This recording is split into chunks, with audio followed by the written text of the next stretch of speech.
The views and opinions expressed in this program are those of the individuals involved and do not necessarily reflect the official policy or position of Radyo Agri 90.1 FM management.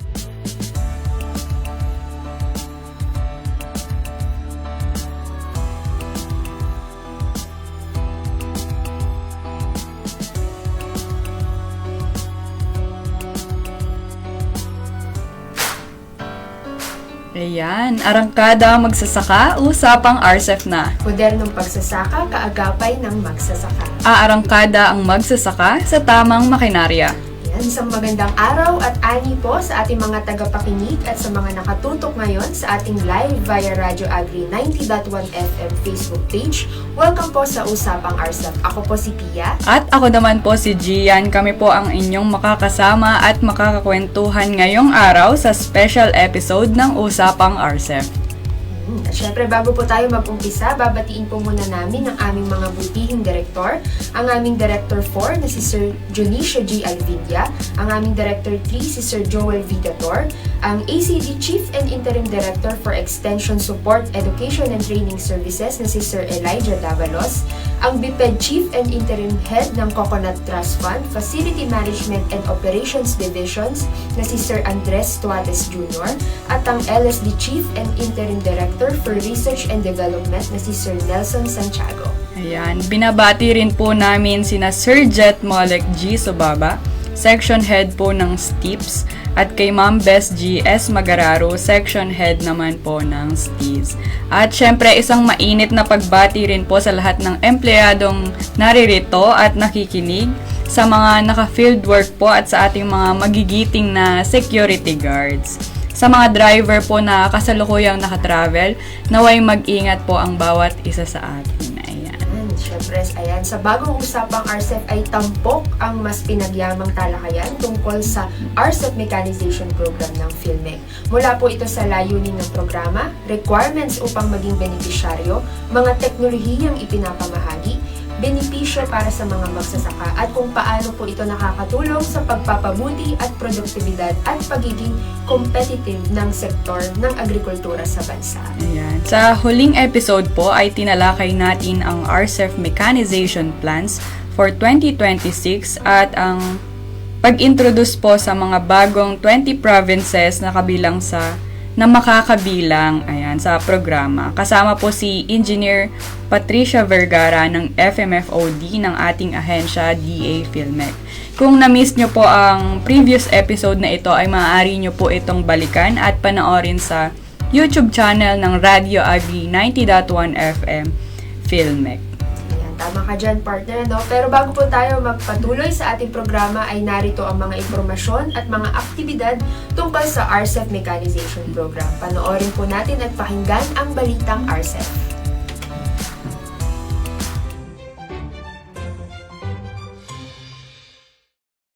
Groundbreaking ng Drying System 1 Shed isinagawa. Isinagawa ang groundbreaking ceremony para sa itatayong Drying System 1 Shed sa poblasyon Gabaldon, Nueva Ecija noong February 11 at sa Balasan, Iloilo noong February 13. Idinisenyo ang pasilidad upang suportahan ng medium scale na operasyon ng mga magsasaka dahil mayroon itong advanced drying system at sapat na espasyo para sa imbakan na makatutulong sa mas maayos na pagpapatuyo at pagpreserba ng ani at upang mabawasan ang post-harvest losses. Ang nasabing proyekto ay bahagi ng 213 drying system sites na kasalukuyang itinatayo sa iba't ibang panig ng bansa. Pagtatayo ng DSI nagsimula na.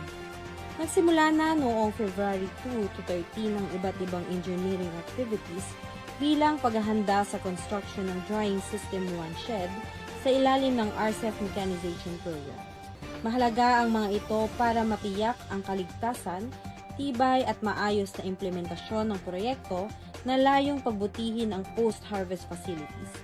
Isinagawa ang mga aktibidad sa iba't ibang panig ng bansa upang suportahan ang mas episyente at dekalidad na pagpapatuyo ng ani ng mga magsasaka.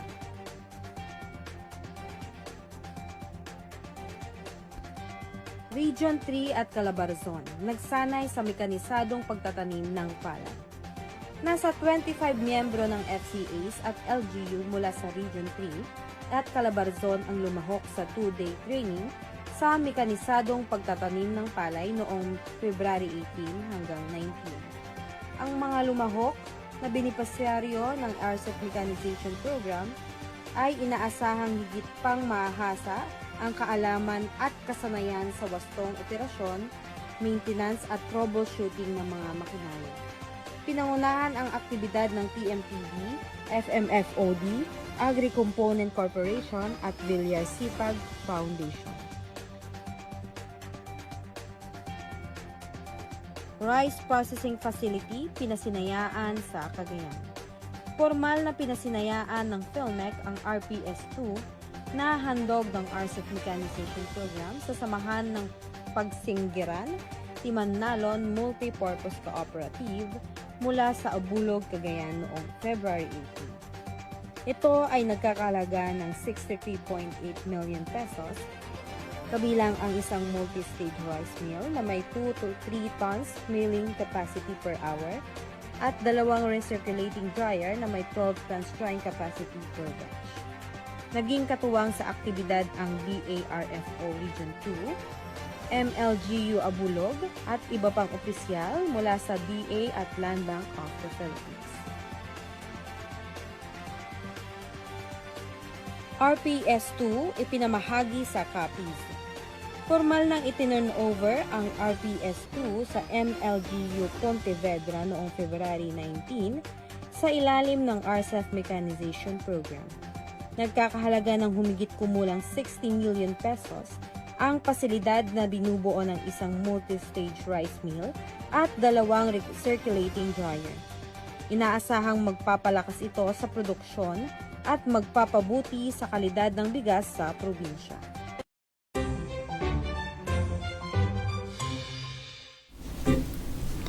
At yan po ang mga impormasyong hatid sa atin ng Balitang RCEP. Para po sa karagdagang impormasyon sa RCEP ay bisitahin lamang po ang Facebook page ng DA PhilMec o ang website ng RCEP Mechanization Program sa www.rcef.philmec.gov.ph. I-like at i-follow din po natin ang official social media accounts ng Radyo Agri 90.1 FM. Ayan. Ngayong special episode po natin ay makakasama po natin si Miss Monique Ann S. Tolentino mula sa Facility Management and Operation Division or FMFOD ng ating ahensya, Philippine Center for Post-Harvest Development and Mechanization. Tatalakayin po natin ang RCEP Mechanization Technologies or RCEP 2.0. Ayan. Magandang araw po, Miss Monique. Ayan, baka may gusto po kayong batiin or i-shout out. Ayan, so good morning po sa ating lahat. Good morning po Ms. Gian and Ms. Bia. And of course sa ating mga tagapakinig, isang magandang ani po sa inyong lahat. And para po sa shout out, ayan, very supportive na FMFOD family. Syempre andyan po ang aming Division Chief, si Sir Raymond, sa ating Assistant Division Chief na si Sir Dong, sa technical team leaders po, si Kuya Will, si Ate Pat, si Bayautin, and of course yung mga BFF ko, si Elaine, si Kirby, si CJ, si Jaisal, tsaka si Alvin. And syempre din po ang makakalimutan ko ba ang mga teammates ko po, si CM, si Johara, at tsaka si Brian. Ayan po. So, para umpisahan po natin ang ating talakayan at para po sa mga hindi nakakaalam, maaari niyo po bang ibahagi sa atin, Miss Monique, sa mga listeners at viewers kung ano-ano po ang mga bagong teknolohiyang pang-mekanisasyon na ipinakilala sa ilalim ng RCEP 2.0? Okay. Alright, para po sa una nating katanungan, bukod po sa mga production technologies, kagaya ng mga hand tractor, four-wheel drive tractor, at rice combine harvester, na ipinamahagi po natin ang karagdagang teknolohiya po na ipinapakilala natin ngayon sa ilalim ng RCEP 2.0 ay ang ating drying system 1. Ito po ay may 2 units na 6 tons recirculating dryer with shed. And of course, we also have yung drying system 2. 3 units po ito ng 6 tons recirculating dryer na may kasamang warehouse. At pangatlo po ay ang rice processing system 2 na may 2 to 3 tons per hour na multi-stage rice mill at recirculating dryer, at meron na din po itong warehouse. Ayan. Ano naman po yung mga pangunahing katangian ng mga idinagdag po na teknolohiya sa ilalim ng RCEF 2.0? Okay, ayun po. Sa ating pong drying system 1, meron na po itong 2 units na recirculating dryer na may 6 tons capacity. Ito rin po ay may kasama ng shed na kung saan ay hindi na po problemahin ng ating mga beneficiaries ang paglalagyan ng kanilang mga ani. Ang counterpart na lamang po ng mga beneficiaries natin ay yung lupa na pagtatayuan ng ating machinery, ay DS1 shed. Ayan. Para naman po sa ating drying system 2, ito po ay merong 3 units na 6 tons recirculating dryer at may kasama din po itong warehouse. Sa warehouse naman po, kagaya po sa DS1, kasama na po ito sa package na binibigay ni Filmec. While before po kasi sa phase 1 natin, sa RCEF phase 1 po natin, counterpart pa rin po ito ng beneficiary. So ngayon po, yung lupa na lang din po na pagtatayuan ng warehouse para sa ating DS2 ang counterpart ng ating mga beneficiaryo. And para naman po sa ating rice processing system 2, meron po itong 2 to 3 tons multi-stage rice mill. So, kombinasyon po ito ng multi-stage rice mill na may 2 to 3 tons per hour na capacity, isang 12 tons na recirculating dryer, at may kasama na rin po itong warehouse. So, same po sa ating DS1 and DS2, package na po na Filmec ang warehouse. So, ipoprovide na lang po ng ating mga beneficiary ay yung lupa na pagtatayuhan. So, ayun po. Ayan. Follow-up question lang po dun, ma'am. Since nabanggit niyo po na counterpart po ng mga FCAs natin yung lupa na pagtatayuan, kanino po dapat nakapangalan yung lupa? Okay, since ang mga beneficiaries po natin sa ating RCEF program ay mga FCA, so kailangan po nakapangalan po yun sa ating mga FCA. Ayun. Sa mismong cooperative? Apo, sa mismong cooperative. Okay. Ma'am, paano naman po nakakatulong ang mga makabagong teknolohiya sa ilalim ng RCEF 2.0? Ayan. Nakakatulong po ang makabagong teknolohiya sa ilalim ng RCEF Phase 2. Siyempre, una po, upang mabawasan ang production cost.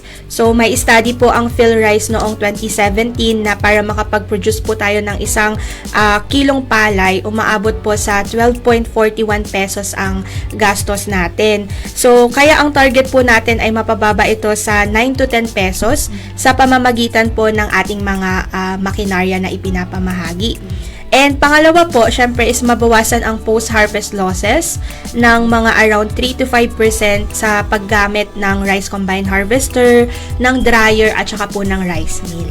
And pangatlo naman po, magkaroon po tayo ng additional income yung ating mga farmers kasi dati po ang hanggang 30% po sa pamagitan ng value adding.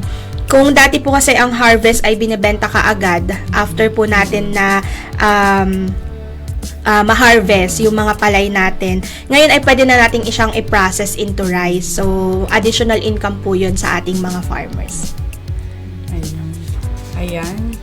Ayan mga karadyo Agri, sana po ay nakapag-take down notes kayo at makatulong po yung mga information na ito. Ayan, huwag po muna kayo aalis at magbabalik pa po kami kasama si Miss Monique.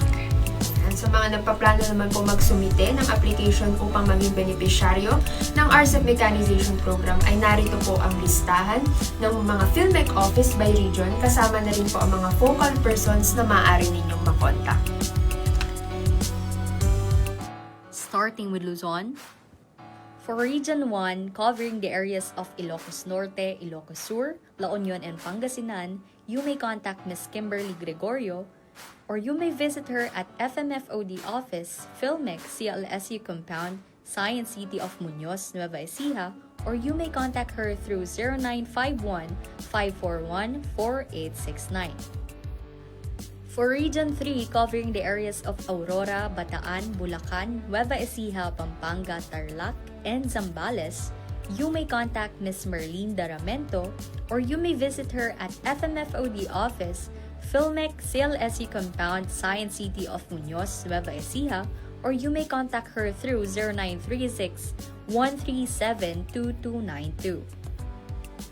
For Region 2, covering the areas of Cagayan, Isabela, Nueva Vizcaya, and Quirino, you may contact Ms. Ana Marie Cachero, or you may visit her at DA Regional Field Office 2, San Gabriel, Tugigaraos City, Cagayan. Or you may contact her through 0906-687-1855. For Cordillera Administrative Region, covering the areas of Kalinga, Ifugao, Apayao, Mountain Province, Abra, and Benguet, you may contact Ms. Laika Jane Pascual, or you may visit her at DA Regional Field Office 2, San Gabriel, Tugigaraos City, Cagayan.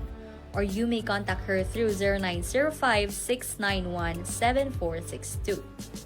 For Region 4A, covering the areas of Quezon City, Laguna, and Cavite, you may contact Ms. Josephine Valdez, or you may visit her at DA Regional Field Office 4A, BPI Compound, Quezon City, Metro Manila.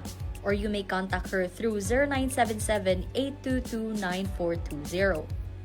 For Region 4B, covering the areas of Oriental Mindoro, Occidental Mindoro, and Palawan, you may contact Mr. Kenneth Calderon, or you may visit him at FMFOD office, Filmec CLSE Compound, Science City of Muñoz, Nueva Ecija, or you may contact him through 0906-841-4917.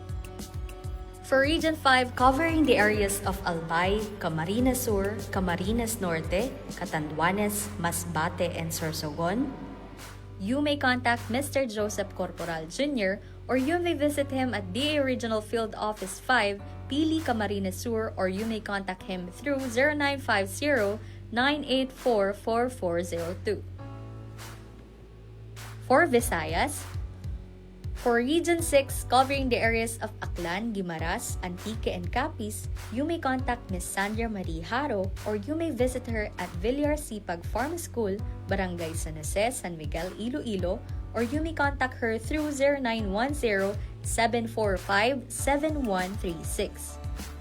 For Negros Island Region, covering the areas of Negros Occidental, Negros Oriental, and Siquijor, you may contact Mr. Rojan John Flores, or you may visit him at Villar Sipag Farm School, Barangay San Jose, San Miguel, Iloilo, or you may contact him through 0961-204-4911. For Region 7, covering the areas of Cebu and Bohol, you may contact Mr. Raimundo Jimenez, or you may visit him at Bohol Agricultural Promotion Center, Dao, Tagbiliran City, Bohol, or you may contact him through 0928-779-6220 or 0965-837-1758. For Region 8, covering the areas of Leyte, Southern Leyte, Biliran, Western Samar, Eastern or Northern Samar, you may contact Mr. Aben Noble, or you may visit him at PRTMDC AES Compound, Barangay Balencisayaw, Abuyog, Leyte, or you may contact him through 0965-360-8692. For Mindanao, for Region 9, covering the areas of Zamboanga Sibugay, Zamboanga del Sur, and Zamboanga del Norte, you may contact Ms. Aishel Sulampid, or you may visit her at DA Regional Field Office 9, Linienza, Pagadian City, or you may contact her through 0997-761-6579 or 0948-559-2282. For Region 10, covering the areas of Bukidnon, Lanao del Norte, Misamis Occidental, Misamis Oriental, Camiguin, and Cagayan de Oro City, you may contact Mr. John Ray Liaban, or you may visit him at DANMA CLRC, Dalwangan, Malaybalay City, Bukidnon. The areas of Davao City, Davao del Norte, Davao de Oro, Davao Oriental, Davao del Sur, and Davao Occidental Sur, you may contact Ms. Hazel Venabista, or you may visit her at PRTMDC 11, Darcis Compound, Manambulan, Tugbok District, Davao City, or you may contact her through 0919-799-2413. For Region 12, covering the areas of Cotabato, Sarangani, South Cotabato, and Sultan Kudarat, you may contact Mr. John Ryan Modio, or you may visit him at PhilMec 12 Office, DA Regional Field Office 12, Annex Zone 3, Poblacion, Coronadal City, or you may contact him through 0956-724-1821. For BARM covering the areas of Maguindanao del Sur, Maguindanao del Norte, and Lanao del Sur, you may contact Mr. Khalid Sangkakala, or you may visit him at Office of the Engineering Division, Mafar, BARM, Bangsamoro Government Center, Cotabato City, or you may contact him through 0930-346-8740.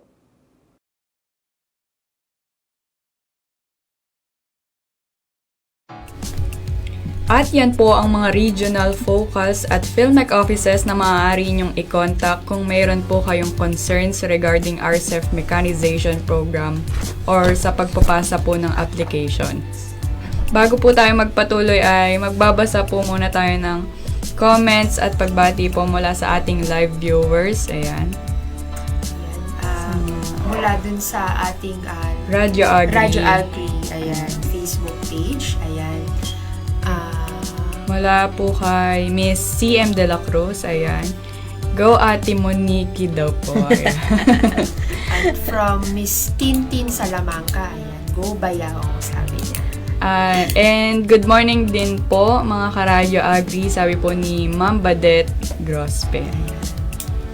So, para po sa pagpapatuloy ng ating talakayan, syempre kasama pa rin po natin si Miss Monique Tolentino from FMFOD. Ayan, ma'am, para sa pang-apat nating katanungan, ano po ang epekto ng paggamit ng post-harvest technology sa pagbawas ng post-harvest losses? Okay, Aret. Para po naman sa epekto ng paggamit ng ating post-harvest facility, batay po sa terminal report po ng RCEF 1.0, may datos po tayo.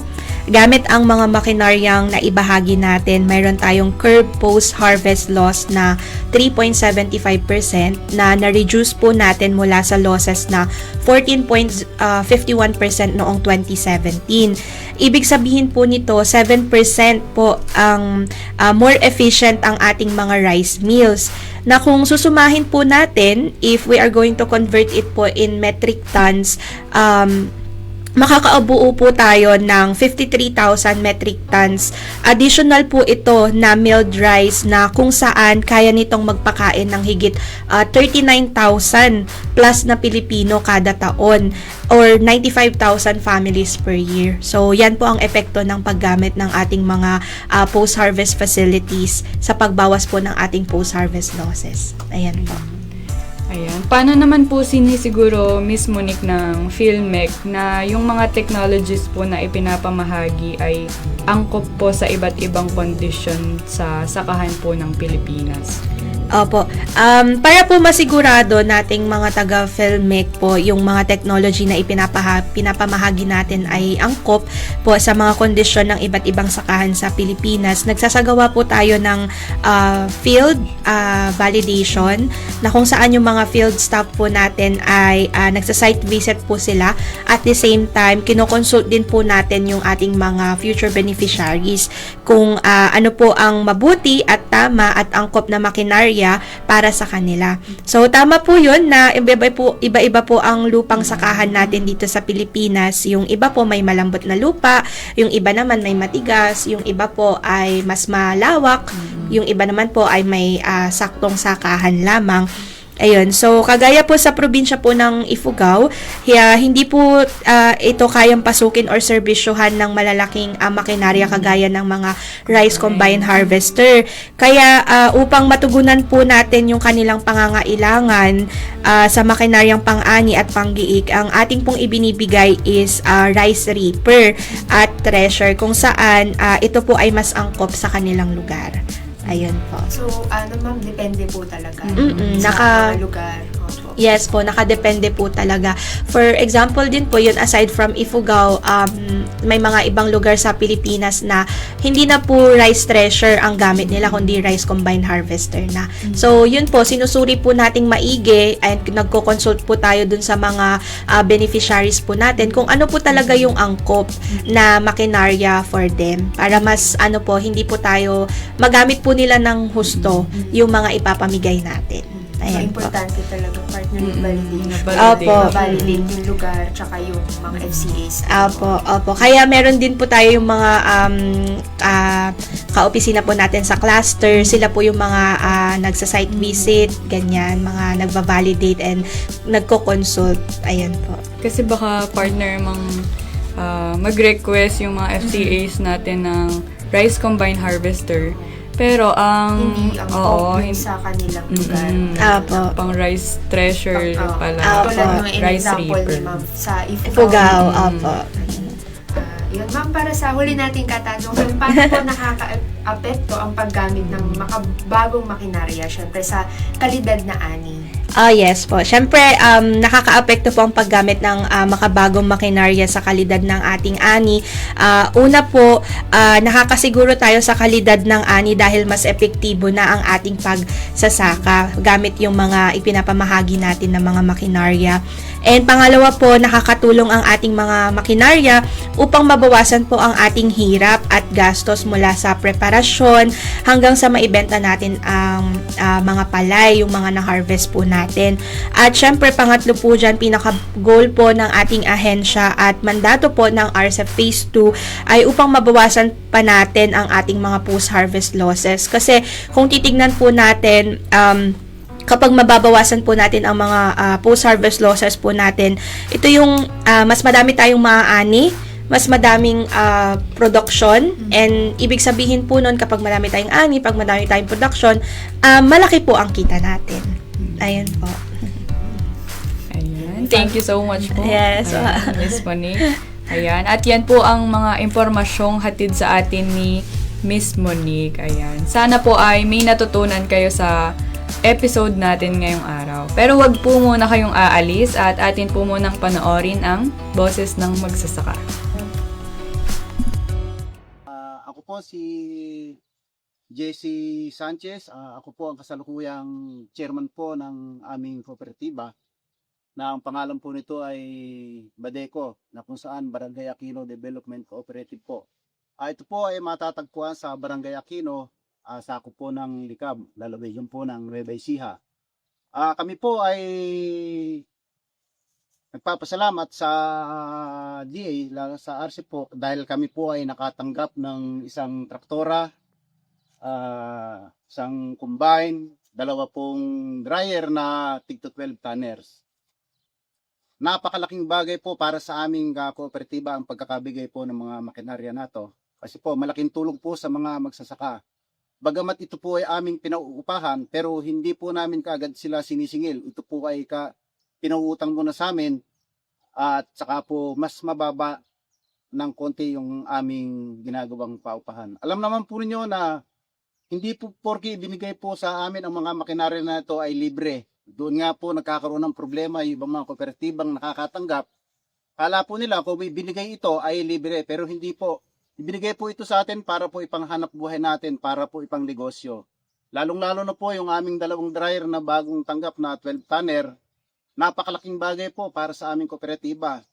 Dahil yung pong aming 2 lumang dryer ay hindi po namin naagwantahan yung pumapasok na palay ng miyembro namin. Kaya malaking tulong po yung 2 dryer na ibinigay sa amin. At yung pong mga kagamitan na ibinigay sa amin na mga makinarya, ang kainaman po dito ay available po yung mga gamit nila na kung saan pwede po kaming bumili kahit saang lugar dahil available nga po. Yung pong aming pagkakabigay po ng mga makinarya na to ay talagang malaking tulong po para sa aming kooperatiba at para sa aming mga magsasaka. At kaya po ako po bilang kinatuwang po ng Barangay Aquino Development Cooperative, lubos po ako nagpapasalamat sa buong pamunuan po ng RCEP at saka po ng DA. Maraming salamat po.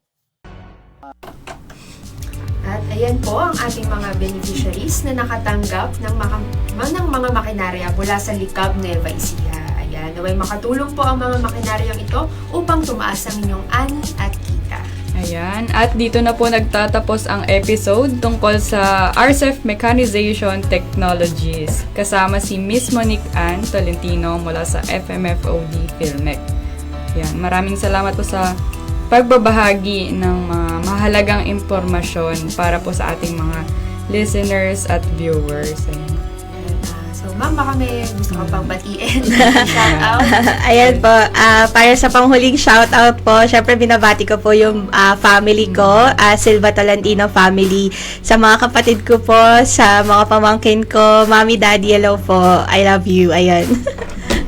So, ayan, ma'am, thank you po sa inyong time para magbigay ng impormasyon sa ating mga listeners and viewers sa Radyo Agri. Ayan, maraming salamat din po sa pagpapaunlak po para sa akin po, ayan.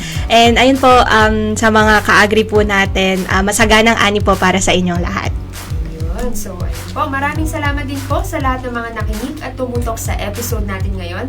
Lagi po sana kayong tumutok, makinig at maging updated sa RCEP Mechanization Program. Hanggang sa susunod, ako po muli si Gian. At ako naman po si Pia. Laging tatandaan na sa RCEP Mechanization Program ng PhilMec, may makinarya kang maaasahan. Ito ang usapang RCEP, modernong pagsasaka, kaagapay ng magsasaka. Aarangkada ang magsasaka sa tamang makinarya.